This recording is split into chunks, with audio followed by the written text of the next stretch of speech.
in a small, fog-shrouded village named Eldridge Hollow. Nestled deep within a thick forest, the air was heavy with an unshakable sense of foreboding. The villagers moved about their daily lives with a pallor that hinted at an unspoken dread, whispers echoing through the narrow streets like chilling winds. It was said that the woods themselves held secrets, dark whispers, that beckoned the brave, or perhaps foolish, toward an unfathomable fate.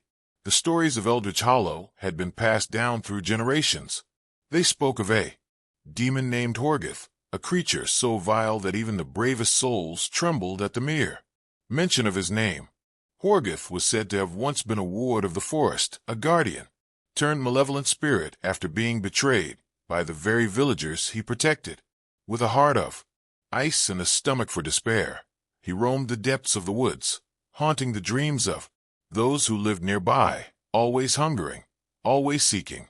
The first sign of trouble came on a stormy evening when Mary Thompson, a devoted mother, with an unshakable bond to her infant son, Thomas, found herself unsettled. The howling wind seemed to carry haunting remnants of a lullaby, mesmerizing her as she tried to soothe her son to sleep. "Mary," the voices crooned, "come play with us. We promise you won't be lonely anymore." It was a dangerous allure. The world outside her door seemed to dissolve into an abyss of fear, and with each stroke of midnight, her resolve began to fray. Surely it was just the wind. Surely nothing lurked in the shadows, waiting to pounce upon her sanity. "Mary," the whispers intensified, weaving through the air with seductive promise. "Come closer, we have waited for you. Leave the child with us, and you shall never know loneliness." Again, her heart raced at the thought, an almost irresistible pull to hand over her beloved son to these ethereal beings. The stories of Horgith pulsed in her mind, stories of betrayal, despair, and the unquenchable hunger for the innocent. Yet there she stood, caught between fear and longing, desperation and hope. As Mary took a step back, she sensed movement in the shadows, a flicker of hesitation from the darkness surrounding her. The swirling whispers grew more discordant, and for the first time, she felt a single breath of wind that carried with it an icy dread. It whispered promises, tinged with malice, the voice of Horgith himself, reverberating through the trees.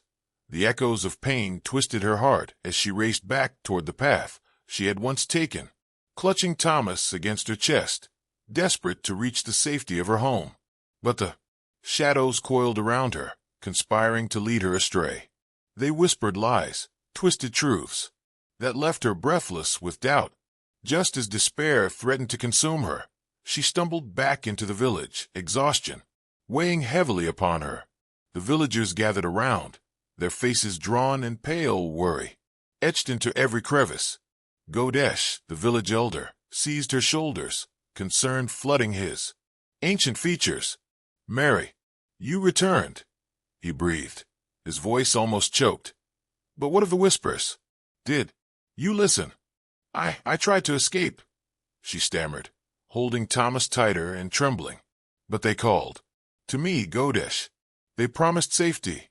Days turned into nights, and the struggle to maintain normalcy drowned the villagers in heightened vigilance. They began to share stories by the fireside, their voices low and cautious. Each tale recounted the horrors encountered, the binding fear of the forest that had consumed so many before. But no matter how fondly they spoke of the strength in community, darkness remained an ever-watchful presence. Among those weary souls was Eliza, a kind-hearted woman who had also lost a child to the darkness long ago.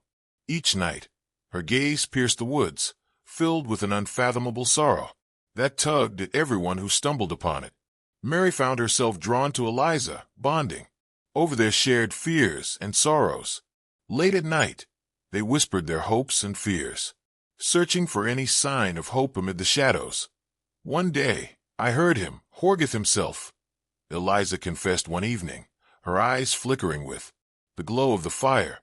"He promised me my child back if I left another in his place. The darkness calls to you, Mary. It lures the broken-hearted to despair."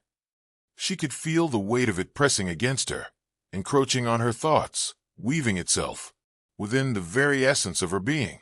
The shadows danced outside her window, and as dawn broke, for a fleeting moment, she could hear laughter carried on the wind, taunting her. The villagers shared an unspoken bond, clinging to each other in their resolve against the encroaching darkness. Mothers gathered their children, sharing tales of bravery, while fathers reinforced homes against the shadows. It was a fragile peace. Mary awoke one night to the sound of frantic whispers echoing through the village. Pushing aside her troubled thoughts, she ventured to the window. A figure darted through the shadows. Eliza, her face pale and gaunt, her eyes wild with fury. "They come for us," Eliza cried, rushing into Mary's home, breathless and distraught. "I can feel Horgith and #39's grip on the village tightening. He plans to take them all. We need to act." Gathering at the edge of the forest, they formed a line, united against the shadows that danced. With malicious intent, Godesh stood at the forefront, his voice carrying through the air a steady heartbeat in a volatile atmosphere. A flicker of doubt clouded their spirits, but they stood firm. Godesh raised his arms, his body trembling with the weight of ancient power. "You cannot have them, Horgith. They are loved, cherished. We reject your darkness." Mary felt a newfound strength surge within her as she gripped Thomas tightly, raising him toward the hovering light. "We are not afraid," she declared, her voice ringing out into the night like a clarion call. "You will not take our children." But the villagers stood resolute as the light surged, illuminating the very heart of the forest. The darkness recoiled, battling against the brilliance that surged through them like a tidal wave. Godesh stepped forward, raising his hands high above his head, channeling the very essence of hope that had sparked within the hearts of those before him. The villagers turned back towards Eldridge Hollow, the bond forged through love and unity, undeniable. Yet they understood that vigilance was paramount. The darkness that had once lain dormant could rise again, and they would need to remain strong, protecting the hearts of the ants. So they remembered their stories, ensuring that the echoes of Horgith's whispers would never again claim another innocent's heart. In the depths of that thick forest, shadows still lingered, always shaping around the spirits of those who had come before. But the villagers knew their strength, and they faced the night with hope aflame in their hearts. Eldridge Hollow would forever remember its lessons. As the sun set and the moon rose over the trees, they gathered around their fires, acknowledging the bond they shared, a community forever changed, forever vigilant against the darkness that would one day dare to rise again.